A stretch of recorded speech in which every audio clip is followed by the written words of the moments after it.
But I remember I went to my boss's office and I said, I quit. Just like that. And he was like, why would you quit? You are at the highest position in the company. And I said, I want to become a superstar. Patience, I would say, is the biggest thing that you need when it comes to love. Why would you say that? The word love fades. You're married. You're running a business with your partner. The marriage ends. Do you keep working together or cut ties? You cut ties. Why? Off the Clock podcast, thought-provoking conversation, real dilemma with real people, where the 9 to 5 ends and the real story begins. You're right on time with Off the Clock podcast with your host Marie. Hey guys, you're tuning to Off the Clock, where the 9 to 5 has ended and the real talk begins. You might be driving home and dodging those phone calls. Well, you are right on time. And today we have the one and only. You guys might know him from Big Brothers. But today we go over and beyond. We have the one and only, the living legend, Mr. JJC Skillz. Thank you for having me. How are you? First of all, thank you very much for coming on the show. Well, it's you. One good turn deserves another. And you definitely killed the red carpet for Hakeem Seeking Justice. Thank you. I had to come back and show some love. Thank you so much. How's London been treating you? Well, it feels like coming home for reunion. It's beautiful. All my friends, family. I've been away for a while. The last time I came was Christmas. It was like 6-7 months ago. I only came in for 4 days. 4 days? Yeah, and then before then it's like a year. So yeah, I've been away for a while. Yeah, you've been away. Yeah. But before we get right into it, I have one question for you. Okay. What does off the clock mean for someone like you? Off the clock doesn't exist. As an entrepreneur and an entrepreneur, I'm always on the clock. Yes. So when you run your own business, you always have to work, and especially in Nigeria, if you sleep, your work disappears. 24/7. Yeah, you have to be on it 24 hours. 24/7. Okay, so the transition from music to film. Talk to me. How did that come about? Okay, I actually studied TV and video production in school. Okay. I passed with 9 A stars. Sorry. Wow. You know, I mean. What can I say? I loved it. It was something that I was very passionate about. So when I left, I started, my first job was as an editor at EP1. And we worked on adverts like Pepperami, Rover, Burger King, and stuff like that. So I was actually in that field already. Yeah. But I remember I went to my boss's office and I said, I quit. Just like that. And he was like, why would you quit? You are at the highest position in the company. And I said, I want to become a superstar. Yeah. And at that point, I actually didn't know how to produce or anything. But I left and went and started studying and learning. Spoke it into existence. Yes, not only spoke it, but went with it and fought it and brought my dream into reality. And 2 years later, I was signed to Sony with Big Brothers. And funny enough, that same 2 years later, that company got bought out and everyone in the company lost their job. Oh my! So you also lost your job? I would have lost my job if I didn't leave and started my career and became signed to Sony. So you see? Sometimes you just have to take that bold step. You have to take that bold step. What is the one lesson that you've learned being in film in general? We'll come to film in Nigeria, yes, but film in general. You need a good team. In England, what I was taught is everyone needs to have a role, and you specialize in that specific role. In Nigeria, all of that goes out the window. You're doing everything. You're doing everything, yeah. And I'm grateful because I love what my passion became my profession.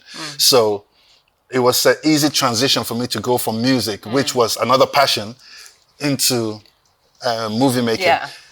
even while I was a musician, I was shooting music videos. I was shooting all my music videos. I was shooting videos for other actors, other artists. So I was already in the content creation space. So yeah, the only lesson is, Nigeria, in Africa, you have to have multiple talent.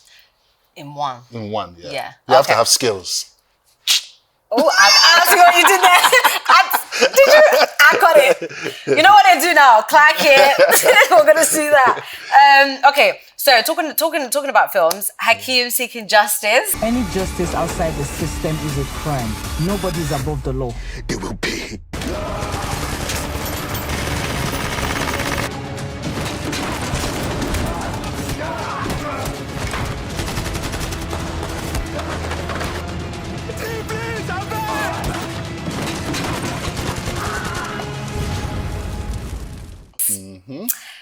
Guys, if I tell you, do you know, I am still upset because I didn't get to watch the movie properly. I saw bits and bobs here and there because obviously I was working, and the bits that I saw, talk to me about Hakeem Seeking Justice. Amazing film. Can I just also say, first action Nollywood movie to be produced ever. So far. Yes. So talk to me about Hakeem Seeking Justice. Okay, so Hakeem Seeking Justice is my baby project. I wrote it, I produced it, I directed, and even edited parts of it. So it took me 2 years to take it from concept to reality. Yeah. And to make sure I did a good job, I actually shot the whole film before I shot the film. Okay, explain. Okay, so I wrote the script, I loved the script, and I was thinking to myself, but how would it really look like? And I don't want to risk spending so much millions money on it, and not know if it's actually a hit or not. So I called some upcoming actors, I paid them, shot the whole film, edited the whole film, did sound for the whole film, and then watched it with my friends and colleagues, and I'm glad I did that because I was able to note some things that were a bit dragging, things that are not exciting, and took all of that out, and then shot the film properly with the actors. Actual actors. So, oh my God! Sometimes when we're on set, the whole crew, they're like, "Oh, so what we're shooting next?" And I'm like, "This scene," and they're like, "Oh," I'm like, "This is happening here, and this person is doing this." And they're like, "How come you have all this information in your head?" Because I've already watched the film before we shot the film. So that's how I did it. I like. Do you know what it is? I'm glad you said that because nowadays, especially, I was in the UK Nollywood like a few years ago, and thank you for the laugh. And most of the time, it was just you get a script today, and then they said you're on set tomorrow. Yeah. We come and set. We have literally a weekend, and the movie's done. And then in 2 weeks it's out for premiere. I'm just like, so I'm really, really glad that you said that, because now people that are actually doing movies, especially in the UK, that are trying to come up, seeing especially the turnout for the premiere as well, it was amazing. Thank you. Some producers were there. They was like, "Did you see that?" I was like, "I didn't see it, but from what I saw, we need to start doing things differently." So it was a real inspiration. So thank you very much for that. Thank you very much. Obviously, you've worked behind and in front of the camera. Yeah. So which JJC skills do you prefer these days? I definitely prefer the skills behind the camera. Actually, I've always preferred being in the background. I don't want to be popular, to be honest. It's just a byproduct of having skills, right? So originally, I created Big Brothers. Yes. Right? And when I created Big Brothers, I didn't put myself in the group so that people can know. I actually did not plan to be in the group. But one of my artists got arrested 2 weeks before the music video. So the record label was like, "You're going to fix it. You're going in the group." That's a step in. Thank God that happened. Because going into the group literally changed my life. I was a Nigerian before I joined the group. Yes. Then I joined the group, and then we had to do tours across the world. How are they going to get a visa for a Nigerian boy in all these embassies in 2 weeks? Yeah. So I had to pledge my allegiance to the Queen And become British. And thank God that happened, because it just, from that moment on, everything just took off for me. And when I created JJC and the 419, I was already JJC, but I didn't want to be in the you're gonna tell us the JJC name. So I was already a JJC from beginning, because when I first got to England at age 14, when I went to school, people used to bully me and call me JJC. Johnny just come, Johnny just come. Yes. So I was like, well, I'm Nigerian. I just come. What is the problem? Okay, fine, I'm JJC. And while I was in school, doing music in school, some of the people that used to bully me stopped bullying me because they heard me making beats. And then they were like, yo, that boy, he got skills, And all the Jamaican boys started like... I was just about to say, that was a Caribbean accent. The boy got skills, Leave him. So that's how I became part of the clique, and my skills saved me. But the JJC stayed with me. And I wanted people to stop being shy of being Nigerian. Yeah. And at that time, everyone was just like, oh no, I'm not, I'm Jamaican, or I'm this, or... That was a thing. That was a thing, thing. because even when I was in primary school as well, a lot of, we're talking 2004, 2005, 2003, everyone was like, all the Africans, they're not African. They're not African, no. They're Caribbean. Yeah. Everybody. And there was a time, I was saying, I said, No, I was very defiant. I wanted to make a statement. I wanted everyone to know I was Nigerian. Yeah. I dyed my hair green, white, green. No, you didn't. Oh, yes, I did. I'll jump on stage. My song at that time, my first single was Atide, and I was rapping in Yoruba language. That was something that nobody ever did in my time. And then my next single, Nigeria is the best land, bow, because we got the best big booty girls, bow. I was just very, very Nigeria has to be recognized and respected. And, I'm glad I did, because that attracted so many people. Yeah. And amongst the clique, we're talking about Cass Beats, Don Jazzy, The Banj, Queen, 419 Squad, and so many people came out of that creativity. I love that. Yeah. Oh, absolutely. Okay, so what would you say love has taught you over the years? Love has taught me to be patient. Yeah, I didn't have patience. And love has taught me, to be patient. Patience, I would say, is the biggest thing that you need when it comes to love. Why would you say that? The word love fades. So, there's no honeymoon period forever. So... Did you get it? Yeah, so you definitely need patience to go through the days, the remaining of the days. Yeah. Please, can I have tissue?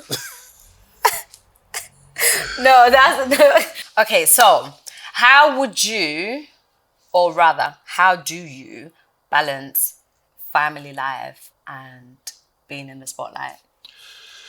Okay, so I really try not to be in the spotlight. I do my work and I leave the rest to everyone else to enjoy, talk, whatever they want to do, let them do, but I don't get involved. I just focus on my work. Can I just cut you there for a minute? The only reason why I'm cutting you is because you saying that is, I've witnessed it at the premiere. Literally. After I've interviewed the actors, we're looking for Oga. You're just running up and down. I'm coming. I'm thinking, Literally, Yeah, you was just letting them just do their thing. yeah. Yes.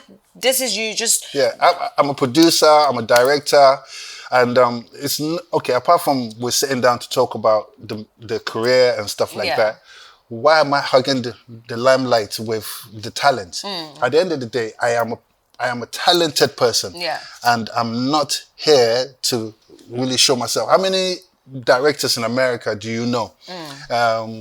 In England, how many movie directors do you know? Do they jump in front of the cameras and say, yeah, whatever? No. Stick to your trade and be good at what you do. And that's what I try to do. okay. So how is family life for you? Family life for me is bliss. That is my retreat, and that is where I get my superpowers from. That's your piece. Yeah, that's my peace. Peace of mind is everything. It's underrated. So I'm chilled. I pray all the time, 5 times a day, and try to live as modest as I can, and do what I love to do. And that's a very simple life, to be honest. Literally, for someone that has shaped the culture, both in all continents, you're very humble. Yeah, well, I love that though. It's not all the time, because especially as Africans, when we do, you're supposed to say "Ahu." Africans, especially as Africans, once we do something and it's out there, everybody wants to know that I'm the one that did it. I'm the one that it's me. Okay, everyone wants to take that credit. Yeah, so the thing is, I was a star from when I was a young boy. So I went through my silly stage. Yeah. It is me. I got skills, and life has shown me many things. And I've had the real highs and I had the real lows, but somehow I just keep rising. And then something will happen again and bang, you hit the floor and then you rise again. And it's just been like that all the time. So having the ups and downs for a good part of 25 years, Big Brothers got signed in the year 2000. So I've seen it. Yeah. Done it, got the t-shirt. So why am I going to be arrogant about God's blessing? Yeah, that's So I like I'm that. just humbled by life. Yes. What would JJC Skillz in 2004? No, let me say 2000. What would JJC Skillz in 2000 tell JJC Skillz in 2025 now? What I would tell myself is put yourself first. Don't put anybody in front of you. Put yourself first. You are Skillz. It's because of you, not because of anybody. And I've always tried to be behind the scenes and push other people. And when I do push people, they are very successful, but they don't remember you when they become successful. So what advice I would have given myself is focus on you. But then again, I can't be myself without focusing on other people. So I will give myself the advice, but I will go against the advice that I'll give myself. So God knows best. That's it. Okay, so like we always do on the show, obviously we have a dilemma for Mr. JJC Skillz. Okay, so. Okay. Are you excited? I'm definitely curious. Okay, so you're married. You're running a business with your partner. The marriage ends. Do you keep working together or cut ties? We cut ties. Why? Because even if the business is profitable. I mean, if there's reason, if there's cooperation, I would say we keep working. But women are too emotional. I don't know. I don't know anything. Yeah, women are too emotional. But yes, I would say just cut your losses. Really? Yeah. Because we're emotional. Yeah, because you will not see reason. I mean, men are naturally we just handle business. Okay. Want to do business and get that money, and any man will be on that. lane. But when you're now having to deal with the female energy. But then let's look at it more on like the financial side of things. Yes. Right? The business is like, it's making stupid money. Right? Even with our emotions. Is it possible without emotion? Even with our emotions. Okay. Yes. Would you still cut ties though? Or would you cannot cut ties when money is involved? Okay, well, I'll say if there's a reasonable agreement, Right? of course, let the money come in. Let everyone work. But if it's not reasonable, which again, as I say, women are not very reasonable when it comes to excess. But if it is reasonable, then yeah, I would say proceed. But from my experience, it's very irrational. So it's better to just live and let live. We're not emotional. I got your back. We're not. Okay, so I'm wrong. You are not emotional. It'll call for you, eh? Okay, so I heard this thing today that apparently this woman in America, she is, she wrote a contract for her husband, which he has signed previously, that she charges him if he doesn't do certain things in the house. Okay. So if he doesn't Take out the bin, blah, blah, blah. all of that. Do you agree with that? Rubbish. Absolute nonsense. This is a serious thing, you know. I think It's a serious- absolute rubbish. On my way here, I was driving and I heard it on the radio. I said, you know what? I'm actually going to ask him what he actually thinks about this. Because I'm thinking, how silly can you be? That's rubbish. That's And she crap. actually took him to court. Yeah, I know. I've seen a lot of stuff happen in America and everything. Although, on the other side, on the flip side, you know, you're talking from a UK, America, you know, life is hard for everybody here. Coming from a Nigerian perspective, you know, I like my woman to just chill. My woman is my woman. Our time. So chill. she's not in the kitchen. There's a chef in the kitchen. You Oh? understand? Yeah. And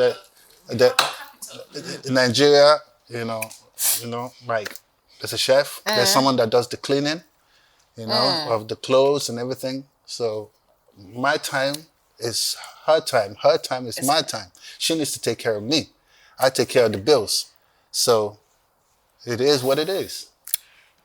Clacking. I hope you guys are listening and learning, you know. Before tomorrow now. They'll quote you on that. It is. Quote him on It that. is what it is. I will quote him on that. It is what it is. And for my real men in Nigeria, They know. They know. They know. That's how we do things. That's you know? how real men do things. And it's just because, you know, in England or in Americas, you know, it's only you and your husband. Yeah. So for the woman to be cooking all day and for the man not helping and, you know, not... It can be frustrating. It is frustrating. So it's yeah. like you feel like you're a slave or something. But at the end of the day, if you can, you know, help out. Elevate, move to Nigeria. Africa. Move to Africa. Nigeria. Gambia. Okay, what would a perfect day out be for you? Oh, gosh. Not Can I think of anything else apart from production? I was gonna say Let me see. with production. Okay, so nothing to do with production and not in England because it's too cold. It's cold. My perfect day would start somewhere with nice breakfast and then at the pool. I'd love to swim. Can you swim? I can swim. Okay. Yes, because a lot of people that love to swim cannot swim. Yeah, I grew up in England. It was part of the curriculum. Yes, it actually was. Yeah, so yes. I can swim. I love to swim. And then after that, I would like to chill and watch some TV series. Oh. So that would be nice. And then you start thinking about production. Exactly, while I'm watching it, yeah. It's like a guilty pleasure. I'm enjoying the show, but at the same time, I'm getting inspiration. So, yeah. I like that so much. Advice to the young people, please. What advice give me one advice that you would give the young people of today, of this generation? Okay. Procrastination is the killer of all dreams. Don't procrastinate and don't wait for perfection. A lot of people wait and I want to do this, but I'm waiting for this or nah. Just go and do it. To be honest, just do it. Like when all the ideas I've had all my life, it's always somebody telling me, it's not possible. Now, why would you want to rap in Yoruba? Nobody is going to listen to you. You're in England. And I was like, I don't care. And I did it. You know, like right now, I have another, okay, you know about the movie, but I don't know if you heard about So Kids TV. No? Guys, check it out on YouTube, So Kids. And that's SOKIDZ TV.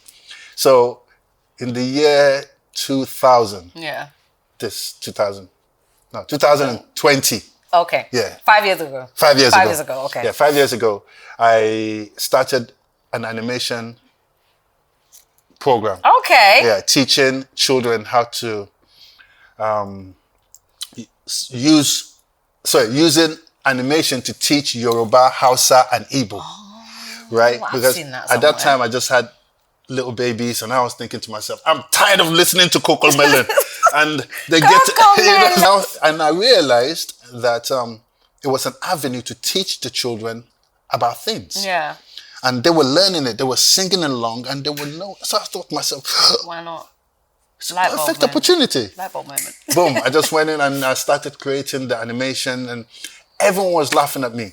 Oh, your animations are crap, and blah, blah, blah. It cannot compete with Coco Melon and blah, blah, blah. But I still, at the same time, had a lot of people that were excited about it. They were encouraging me. And fast forward now to the AI age, you know what I'm saying? And the boy got skills, as usual. I have really mastered the AI in all levels. You're already ahead of your time. I am definitely in the moment. Yeah.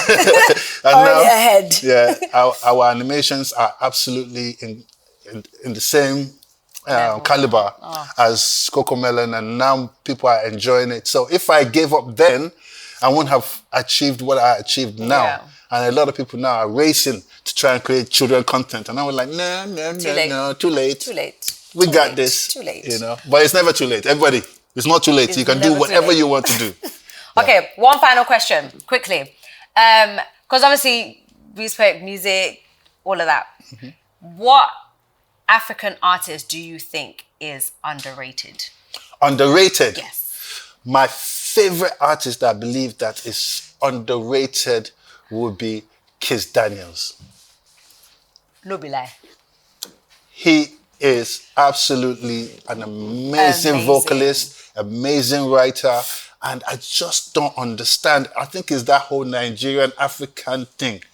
Someone that is great just doesn't get that break, and I hope one day he gets it because he is amazing. Really good. He's really, really. I love. Yeah. No. I love Kiss Daniel. So, but no, he's amazing, talented as well. Yes. So really, really good. Well, thank you so much for coming on the show and talking to us. The pleasure is It's been amazing. Of course, guys, we are back again. So make sure you subscribe, like, follow, and also remember to put your notifications on. So anytime we have a new video out, you get that alert. Thank you so much. Until next time, good night. Conversation, real dilemma with real people, where the 9 to 5 is and the real story begins. You're right on time with Off the Clock podcast with your host Marie Gomez.